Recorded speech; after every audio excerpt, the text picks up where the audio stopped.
자, 우리 한번 크게 한번 선포할까요? 하나님, 제게 말씀으로 임하소서. 다부지게 하나님, 말씀을 주옵소서. 예, 우리에게 말씀이 임해야 됩니다. 여러분 모두에게 말씀이 임하기를 축복합니다. 오늘 본문은 예레미야의 이야기입니다. 예레미야서. 예레미야 하면 별명이 있죠? 뭐죠? 예, 눈물의 선지자라고 우리가 알고 있죠. 나라의 패망하는 국군을 바라보면서 눈물 흘렸던 선지자로 정평이 나 있습니다. 자, 오늘 본문을 통해서 예레미야가 누구이고 또 예레미야를 왜 선택을 하셨으며 예레미야를 통해서 어떤 일을 기대하시고 또 그러한 예레미야라고 하는 모델을 통해서 하나님께서 이 시대 속에 제2의 예레미야를 찾으시는데 바로 그 예레미야가 우리이기를, 나이기를 그런 바라는 마음으로 오늘 말씀을 임하셨으면 좋겠습니다. 자, 예레미야 그는 누구인가? 오늘 시대에서도 어느 한 사람을 지명할 때 그는 누구인가? 하나님이 다 아시죠? 자, 예레미야가 누구인가? 1절을 한번 볼까요? 시작. 베냐민 땅 아나돗의 제사장들 중 hil기야의 아들 예레미야의 말이라.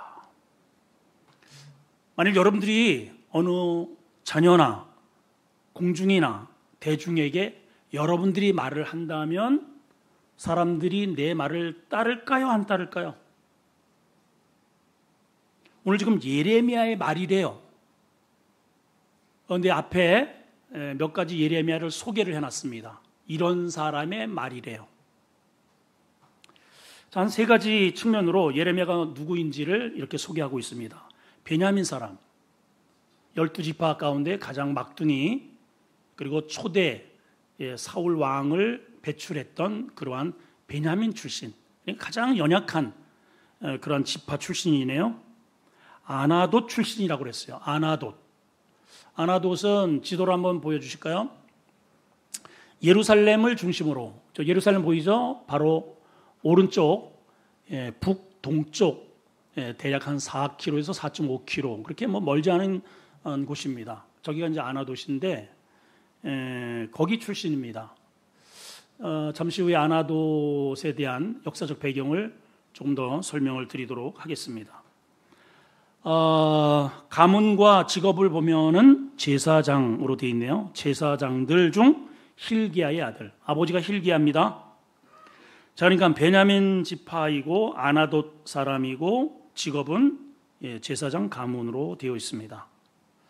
자, 예레미야를 소개하면서 왜 지파와 지역을 이렇게 앞에 소개를 하고 있을까?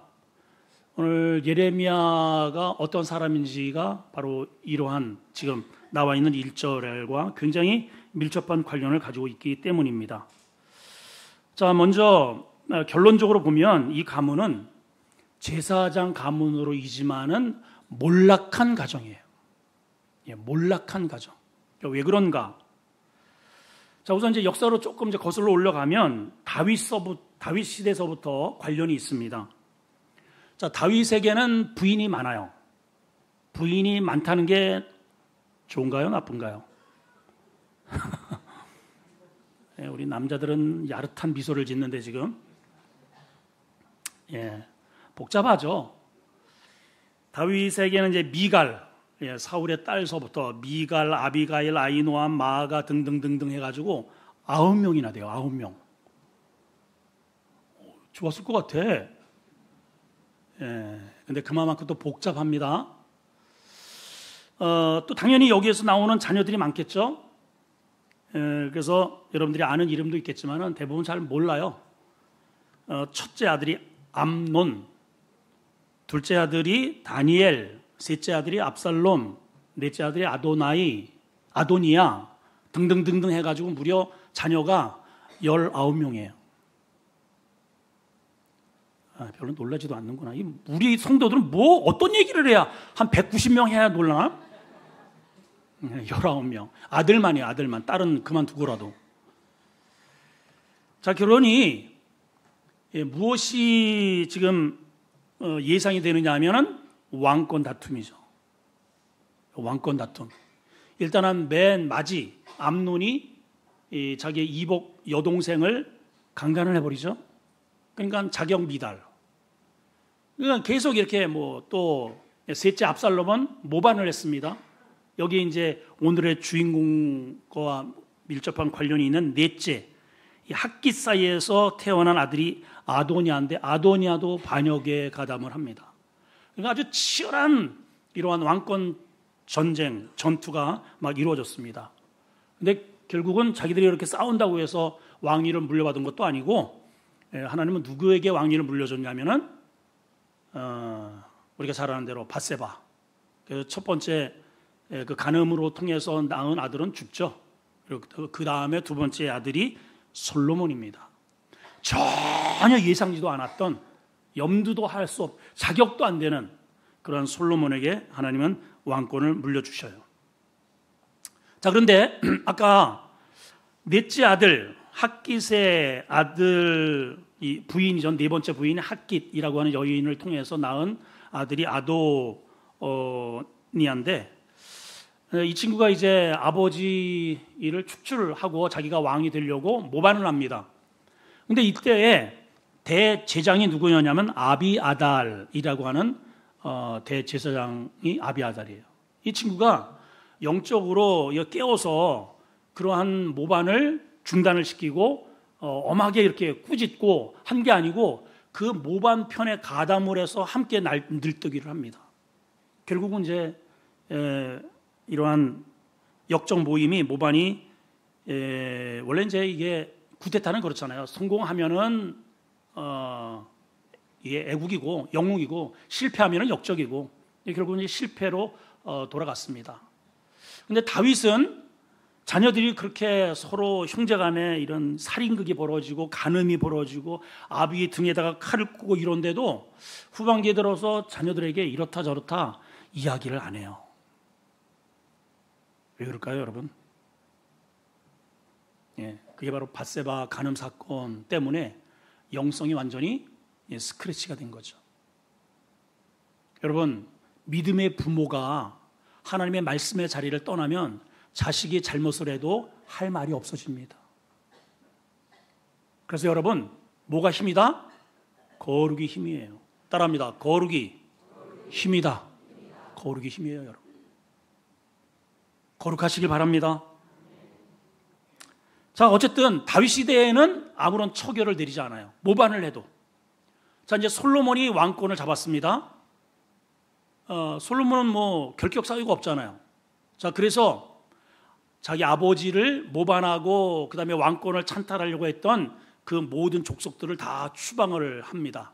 그때에 이 아도니아의 모반에 가담했던 대제사장 아비아달이 쫓겨간 지역이 어디냐면 오늘 본문에 나오는 아나돗이에요. 이해를 하나 안 하나? 일부 예배 때는 이랬는데 전혀 반응이 없네. 예. 자, 그러니까 자 보세요. 이 예레미야는 몰락한 제사장 가문이긴 하지만은 몰락한 아무런 능력도 힘도 없는 그런 쫓겨난 유배지 생활을 하는 후손의 제사장 자녀라는 것입니다. 그 사람의 말이에요. 그 사람의 말이에요. 누가 듣겠어요, 여러분? 누가 귀를 기울이겠어요? 누가 순종하겠습니까? 그렇죠?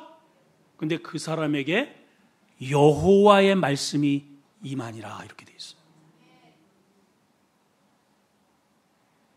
유다 말기 가장 타락한 이스라엘 공동체를 세우기 위해서 하나님의 선택한 사람은 유배지 같은 곳에서 힘도 능력도 몰락한 제사장 가문의 사람 한 가문으로 살아가는 바로 이 예레미야를 통해서 그를 선택해서 하나님의 도구로 사용을 하셨다는 것입니다.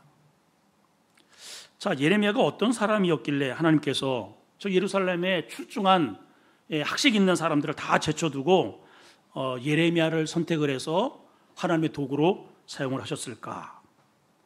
몇 가지 예레미야의 예가 어떤 사람인지를 한번 살펴보기를 원합니다. 먼저 예레미야는 겸손한 사람이라 하는 것을 알게 됩니다. 성경에는 겸손, 겸자도 나오지 않습니다. 그런데 왜 예레미야를 겸손한 사람으로 제가 이렇게 설명을 드리는가? 자, 일단 이유가 있습니다. 예레미야라고 하는 이름에 답이 있어요. 예레미야의 입은, 예레미야는 야라고 하는 것은 야훼 하나님. 그래서 하나님과 관련된 이름을 hil기야, 아버지가 그렇게 지어줍니다. 어떤 뜻이 있느냐? 여호와께서 일으켜 세우시기를, 여호와께서 다시 높이시기를, 이게 이름의 뜻이에요.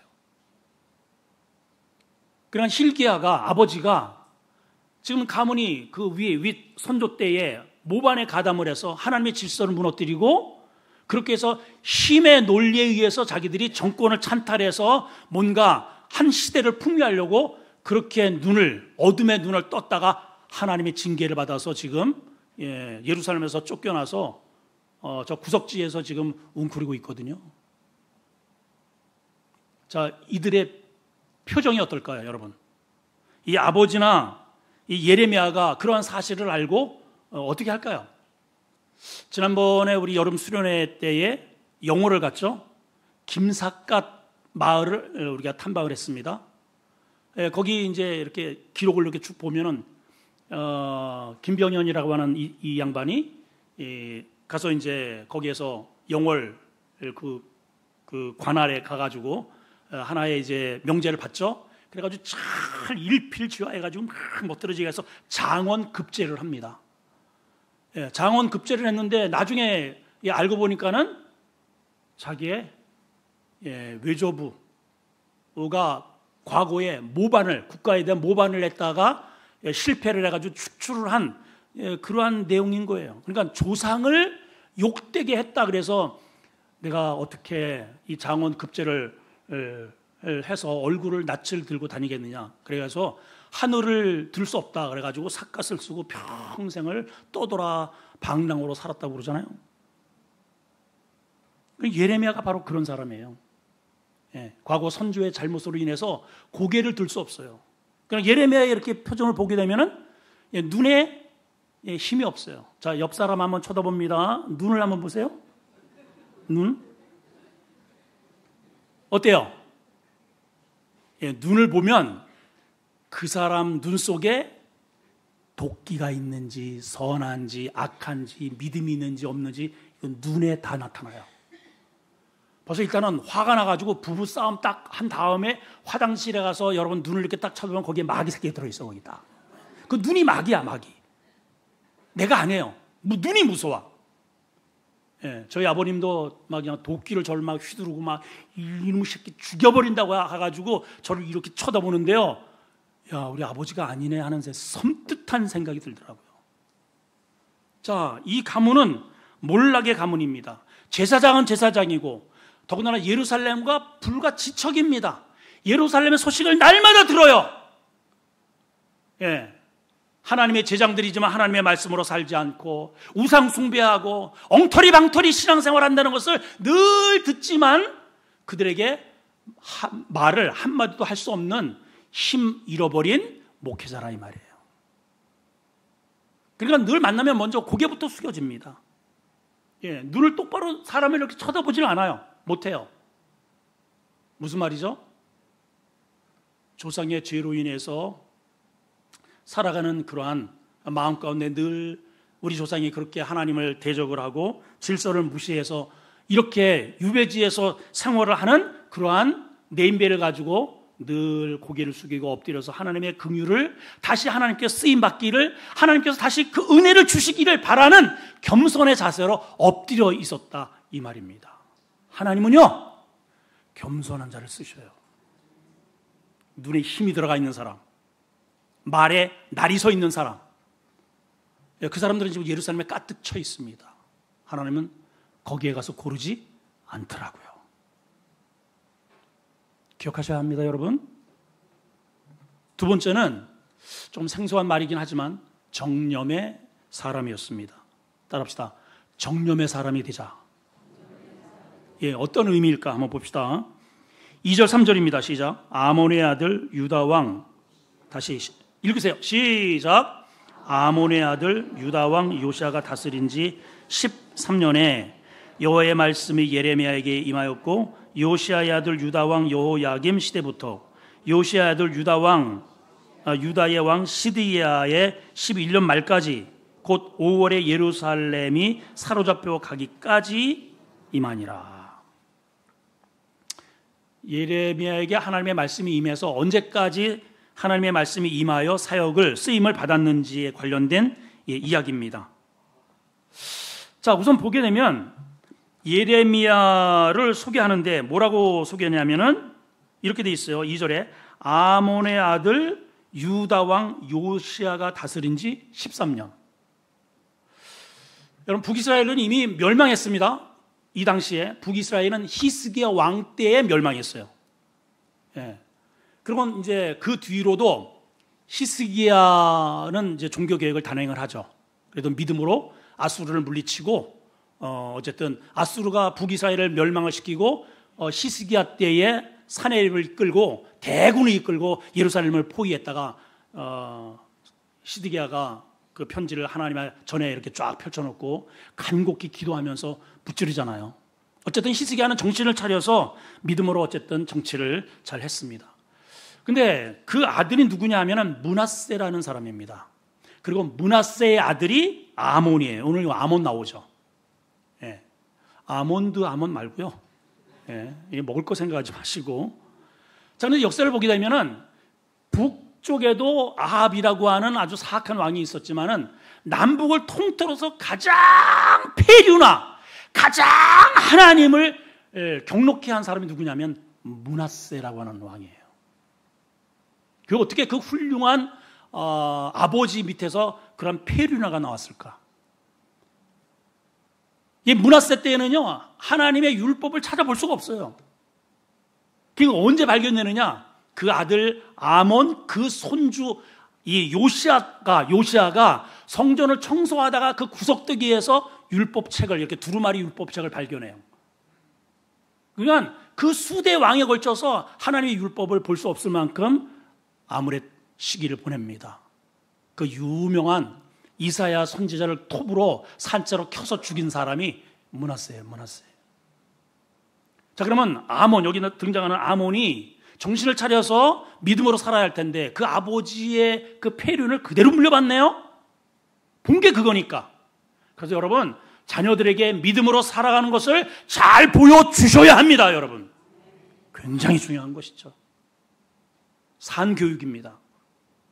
그러니까 똑같은 아버지와 똑같은 폐륜화 짓을 하니까 그 신복이 왕으로 등극한 지 보통 이때는요 30년, 40년씩 통치를 했어요.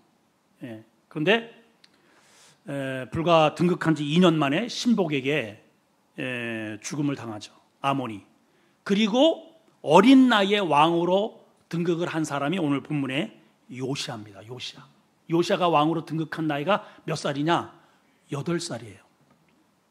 8살. 8살짜리가 뭘 하겠어요? 그러니까 요시아가 종교개혁을 단행했던 날이 이제 청년기 때거든요. 그 전에는 아무 얘기를 하지 못하면, 왜냐하면 힘이 없으니까. 성경에는 그의 나이가 26 정도 되었을 때에 말씀의 율법책을 발견하면서 그렇게 종교개혁을 단행합니다. 그러니까 지금 여기 요시아가 다스린 지 13년이면 아직도 이 시대가 어둡고 우상으로 가득하고 폐륜이 성행하고 이럴 때예요. 그럴 때에 여호와의 말씀이 누구에게 임했다가? 예레미야에게 임했다 말씀하고 있습니다. 언제까지? 예루살렘 전체가 바벨론에 사로잡힐 때까지. 쉽게 얘기하면 죽을 때까지예요, 우리에게. 여러분, 하나님의 말씀은 지난번에는 10년 전에는 젊어서는 임했는데 요즘은 도통 예배 시간에 졸려! 이러면 큰일 나는 거예요, 여러분.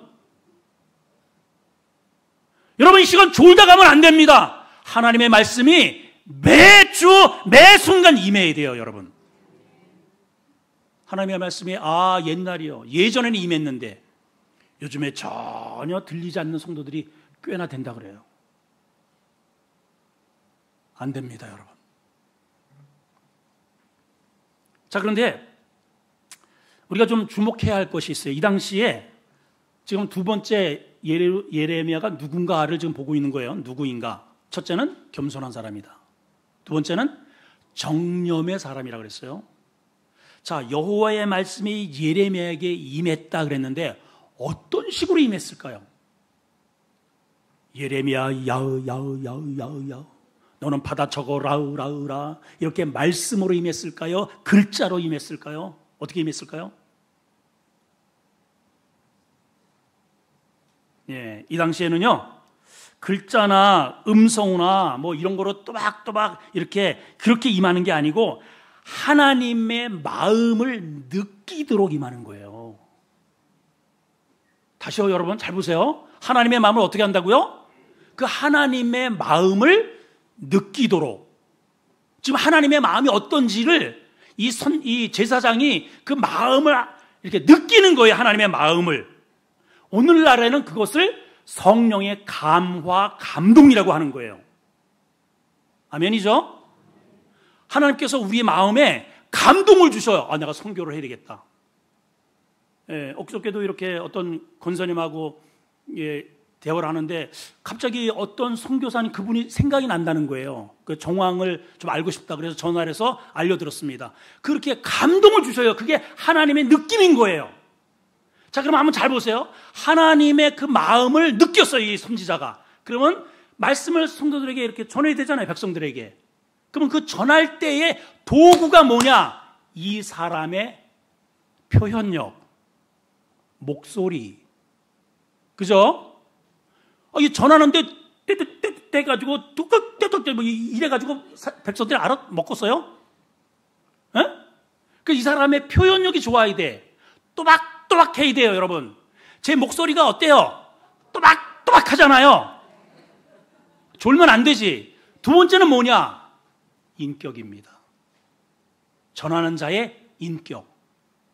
만약에 제가 지난주에 부부싸움을 대판해가지고 성도들한테 헤어지네 말이에 이런 소문이 났다고 칩시다. 여러분 지금 이 시간에 말씀을 들으면서 목사님이나 잘해요. 아이고 너나 잘하세요 하는 거예요. 왜냐? 하나님의 말씀은 옳지만 전달하는 내 그릇이 엉망이기 때문에. 왜 하나님이 저 예루살렘에 많이 배운 자들을 선택하지 않고 이렇게 아나돗에 웅크리고 있고 엎드려 있는 이 사람을 쓰실까요? 그릇이 깨끗하다는 것이에요. 그래서 그런 거예요, 여러분. 오늘날에도 똑같은 하나님의 말씀을 전하면서 어떤 목사님의 그 느낌과 은혜가 왜 다른 줄 아십니까? 그릇 때문에 그런 거예요. 그릇. 여러분들이 똑같이 하나님의 말씀을 받고 돌아가서 자녀들에게 아니면 이웃에게 똑같이 하나님의 말씀을 전합니다. 교회 가자고 한번. 우리 예수 믿자고. 근데 그것이 그들에게 하나님의 말씀으로 들려지는지 안 들려지는지가 왜 달라지느냐? 전달하는 그 전달자의 인격과 그릇과 영성이 다르기 때문이에요. 그래서 이 전달하는 사람은 그릇이 깨끗해야 되고 구별되어야 하는 것입니다. 바로 느헤미야가 그런 사람인 거죠. 할렐루야. 예. 그래서 선지자를 가리켜서 이 당시에 정념의 사람이라고 그랬어요. 파토스, 하나님의 정념, 다시 말하면 하나님의 마음을 느끼는 사람. 하나님의 마음을 느끼기 때문에 그 죄에 대해서 같은 애통하는 마음을 갖는 겁니다. 저러면 안 되는데, 이러면 우리나라가 망하는데 하면서 우는 거예요. 나는 힘이 없어서 이 내 상태로 얘기를 해봐야 먹혀들지도 않고 나는 힘이 없고 하나님의 말씀으로 제대로 예배하고 제대로 하나님의 말씀을 세워가야 할 저 제사장들은 엉뚱한 짓을 하니까 예레미야가 하나님의 마음을 느끼면서 우는 겁니다. 그래서 눈물의 선지자가 된 거예요. 여러분 하나님의 마음이 느껴지시나요? 하나님의 마음이 느껴지시느냐고요, 여러분? 그 사람이 헌신하는 겁니다. 그 사람이 예배 드리는 거예요. 그 사람이 선교하는 겁니다. 여러분, 누가 효자입니까? 부모는 막 직장에 가서, 엄마는 또 식당에 가서 손이 부르트도록, 손톱이 뒤집어지도록 일을 하는데, 엄마 용돈 내놔. 이런 자식은 후회 자식이라 그래. 그건 자식도 아니죠, 여러분. 엄마, 내가 이 돈을 어떻게 받아요? 엄마 쓰세요. 엄마의 마음, 아버지의 마음을 느끼는 자식이 효도하는 겁니다. 마찬가지예요, 여러분. 하나님의 마음이 느껴지는 자가 성가대도 하고, 교사도 하고, 목장도 하고, 교회도 세우고, 11조 드리고, 선교하는 겁니다, 여러분. 마음이 느껴지지 않으면, 왜 저 양반이 왜 이렇게 목소리를, 시끄럽네. 이 정도 되는 거죠. 제가 왜 소리를 지를까요? 아버지의 마음이 느껴지니까. 예. 그래서 제가 이렇게 설교를 하는 것입니다, 여러분. 여러분들에게 파토스, 하나님의 정념이 일어나기를 축복합니다. 그 사람이 예레미야예요, 예레미야. 세 번째는요, 이 사람은 성별된 사람이라고 했습니다. 자, 5절입니다. 시작. 내가 너를 모태에 짓기 전에 너를 알았고 네가 배에서 나오기 전에 너를 성별하였고 너를 여러 나라의 선지자로 세웠다. 하나님이 세 가지 말씀하셔요. 이 예레미야에 대해서. 참 놀라운 사실은 너를 모태에서 짓기 전에 알았대요. 하나님이 우리를 태어나기 전서부터 우리를 아시는 분이에요. 두 번째는요, 이게 더 중요하죠. 배에서 나오기 전부터 너를 성별했대. 그 성별이 원어의 카다시. 카다시인데 이 카다시라는 뜻이 뭐냐면 거룩이라는 거예요. 거룩. 엄마 뱃속에 있을 때 나오기 전서부터 내가 너를 거룩하게 했다는 겁니다. 하나님의 자녀로. 이 거룩이 뭐냐면 하나님께 드릴 것을 따로 이렇게 분리한다는 뜻이거든요. 11조도 그렇잖아요. 내가 쓸 것을 먼저 놔두고 하나님의 것을 먼저 따로 떼어서 이렇게 골라놓는 것. 이게 거룩이에요. 시간도 이거는 하나님의 것이야 해서 주일 예배는 절대로 건드릴 수 없어. 어떤 것이라 할지라도 대통령이 나를 콜하고 국회의원이 사장님이 오과장 주일날 우리 꼭 나와야 돼 한다 할지라도 그것은 따로 하나님의 것이기 때문에 건드리지 않도록 띄워놓는 게 카다시입니다, 여러분. 하나님은 이 예레미야를 이 모태에서 나오기 전서부터 그렇게 해놓으셨다는 거예요. 근데 여러분, 우리는 어떻습니까? 10살 돼서 초등학교 때 만나면 참 감사하죠. 결혼하고 나서 50대 되어서 60대 되어서 만나는 사람도 있습니다. 그래도 감사한 겁니다. 80년, 90세가 되는데도 아직도 내 자신을 하나님께 거룩으로 분리되지 않는 사람, 불쌍한 인생이에요. 실패한 인생입니다. 내가 하나님의 것인데 하나님께 쓰임받지 못하고 내 생애를 다한다. 오늘 이 말씀을 듣고 그렇구나, 손바닥을 쳐야 됩니다. 하나님께 구별되어 쓰임받으리라. 이런 결단이 있기를 바랍니다. 예, 뭐 하라고? 여러 나라의 선지자로 세우려고. 여러분, 이 말씀을 통해서 알 수 있는 중요한 사실이 하나 있습니다. 이게 뭐냐? 하나님이 우리 인생을 디자인하시는 분이라는 거죠.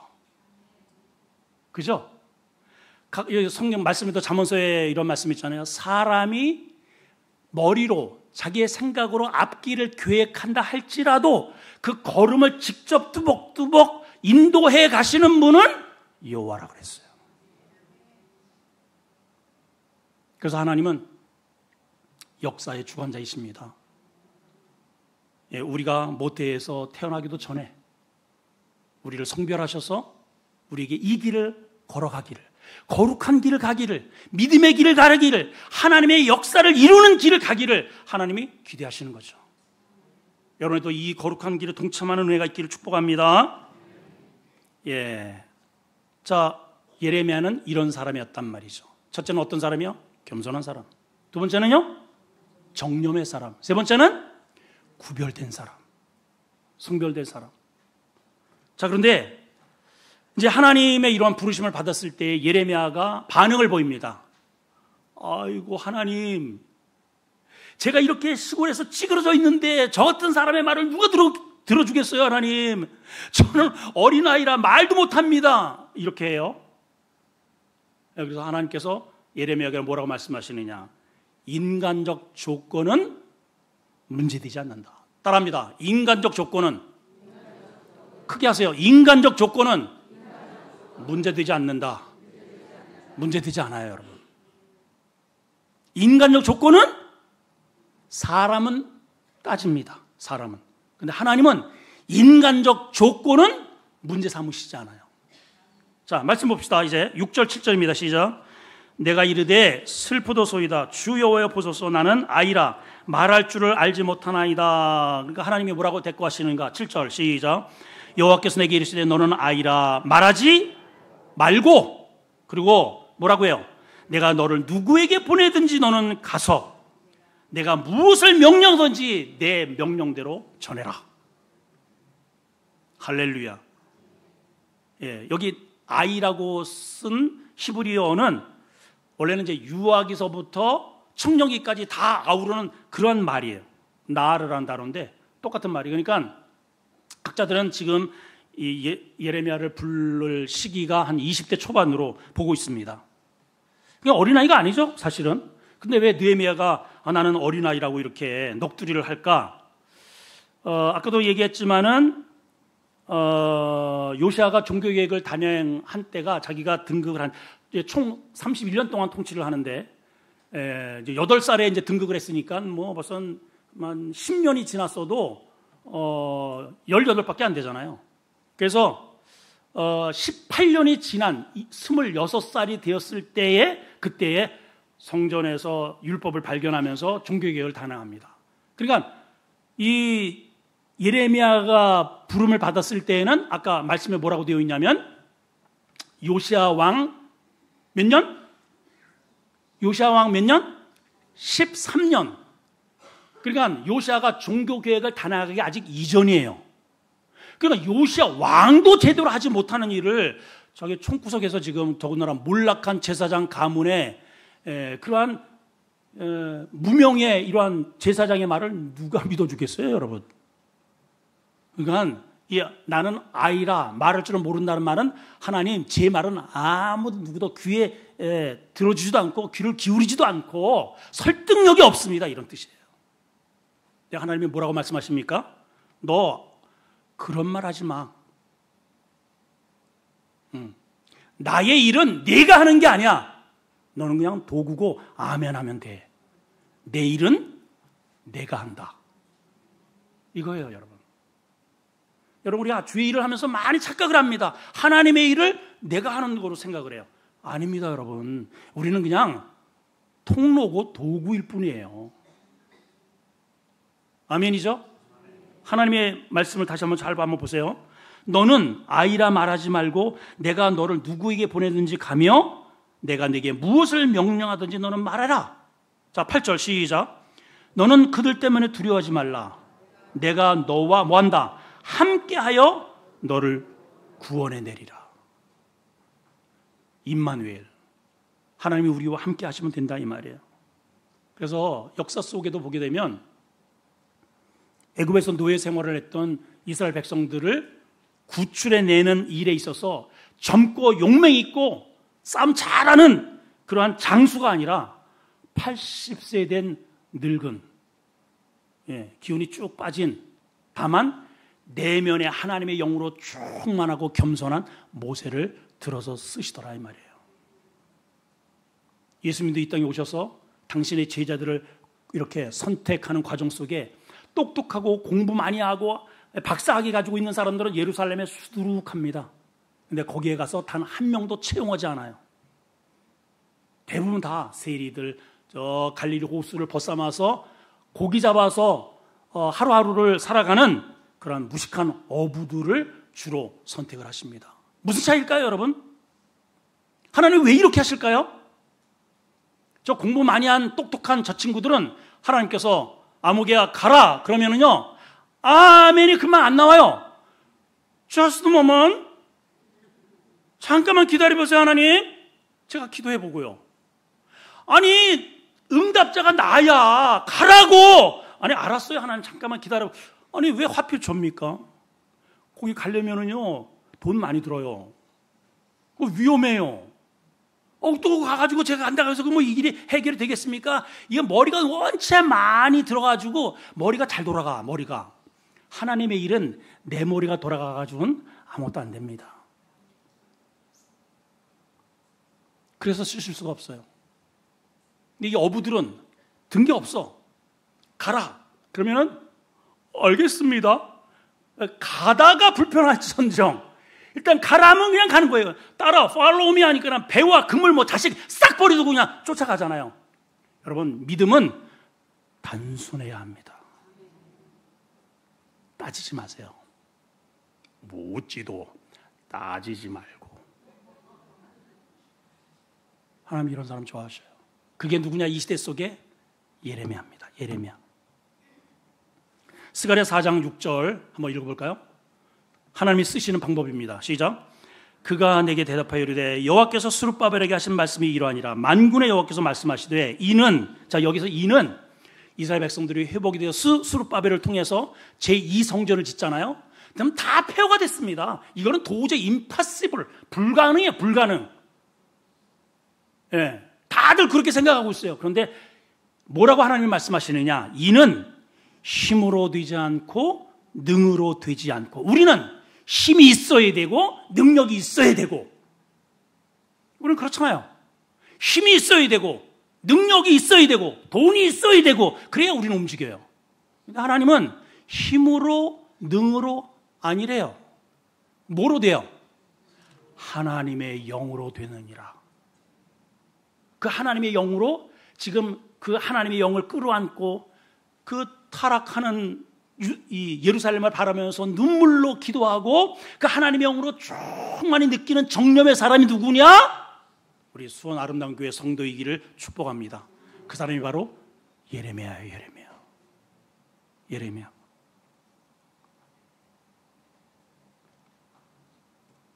성도 여러분, 예레미야처럼 하나님께서 오늘날에도 우리의 경험, 우리의 능력, 조건 이런 거 따지지 않습니다. 말씀하면 아멘 하는 사람을 찾고 계셔요. 아멘이시죠? 자, 이 일이 우리에게 어떠한 의미가 주느냐? 최고의 영광입니다, 여러분. 하나님께 부름받아 쓰임받는 것이 최고의 영광입니다. 따라합시다. 최고의 영광이다. 자, 9절 10절 봅시다. 시작. 여호와께서 그의 손을 내밀어 내 입에 대시며 여호와께서 내게 이르시되 보라 내가 내 말을 내 입에 두었노라. 보라 내가 오늘 너를 여러 나라와 여러 왕국 위에 세워 내가 그것들을 뽑고 파괴하고 파멸하고 넘어뜨리고 건설하고 심게 하였느니라 하시니라. 여기 아주 굉장히 중요한 두 가지 요소가 있습니다. 9절에 보면 하나님께서 그 손을 예레미야 입술에 이렇게 대주셨다는 거예요. 하나님의 능력으로 그 입술을 변화시켜 주신 거죠. 여러분 우리가 입술이 변해야 됩니다. 어떤 입술로? 하나님의 입술로. 이 새치혀가요. 이게 여기서 내뱉는 이 말을 누구를 살리기도 하고 죽이기도 하고 내 인생을 축복의 길로 걷게도 하고 멸망의 길로 가게도 만들어요. 그게 입이에요. 입. 이 주댕이. 예. 우리 어머니는 한 번도 입이라고 하신 적이 없어요. 아가리. 아가리 닥쳐라. 왜 아가리질이야? 저 아가리 너만 아가리냐? 참 우리 어머니는 너무너무 고상하셔가지고 저도 방언으로 통역 은사를 받아야 이해할 수 있는 그런 언어를 쓰셨는데 어쨌든 여러분 입이든 아가리든 입이 바뀌어야 됩니다. 입이 어떤 입으로? 하나님의 말씀을 대언하는 입. 여러분들이 입을 열면 좀 하나님의 은혜의 말씀이 나와야 되는데 매일 인간의 이야기 그냥 매일 투덜거리고 그냥 불평의 이야기만 쏟아놓으면 마귀가 입을 사로잡아 버립니다. 안 되겠죠?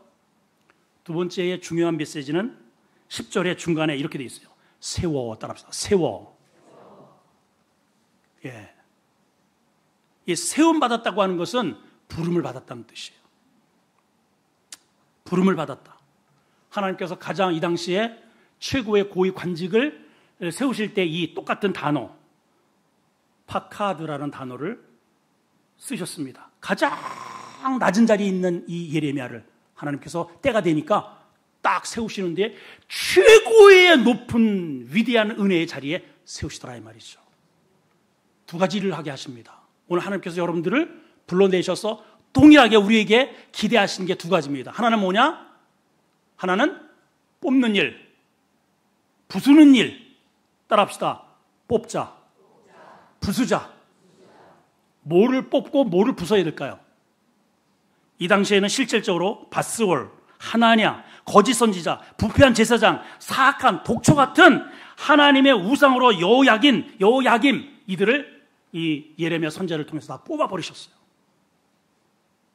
우선 내 마음에 하나님이 기뻐하지 않는 이런 독초를 여러분 뽑아버려야 됩니다. 여러분 이 독초가 자라서 열매를 맺으면 어떻게 되겠어요, 여러분? 그러니까 그 독소의 메시지, 입만 열면은 독을 말하는 거예요, 독을. 여러분 화가 잔뜩 나가지고 실제로 막 뭐 이렇게 싸움을 하고 고민을 많이 하고 이렇게 화가 난 상태로 침을 삼켜보세요. 쓰죠? 침이 써요. 그 침을 벌레에다 이렇게 툭 뱉으면은 죽어버려요. 제가 해봤어요. 여러분 하나 해보세요. 에? 그러니까 내 안에 독이 들어가면은요, 그 독한 말이 튀어나와요. 그러면 그 말을 받는 사람이 죽어요, 여러분, 실제로. 우리 몸이 물로 돼 있다고 그러잖아요? 물덩어리, 이게 물덩어리. 엄마 뱃속에서 물에서 헤엄치다가 물덩어리가 나와가지고 수분이 60 몇 프로가 빠져버리면은 죽는 거예요, 여러분. 그게 우리가 물이에요, 물. 근데 우리나라도 그렇고 일본에서 그 실제로 연구를 했잖아요.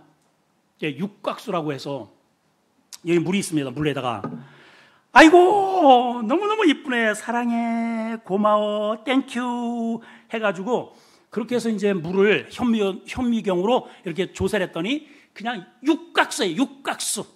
그냥 탱글탱글 서로가 막 밀고 당기고 막 생명력이 있어요. 더러워, 미친놈, 나쁜 놈, 죽어버려! 똑같은 물이면 똑같은 물. 그래가지고 현미경으로 했더니 물이 다 끊어지고 파괴되고 엉망진창이 됐어요. 그거를 좀 영상으로 딱 보여드리면 더 좋았을 텐데. 제가 즉흥적으로 좀 생각이 나서 설명을 드린 겁니다. 그럼 생각을 해봐요.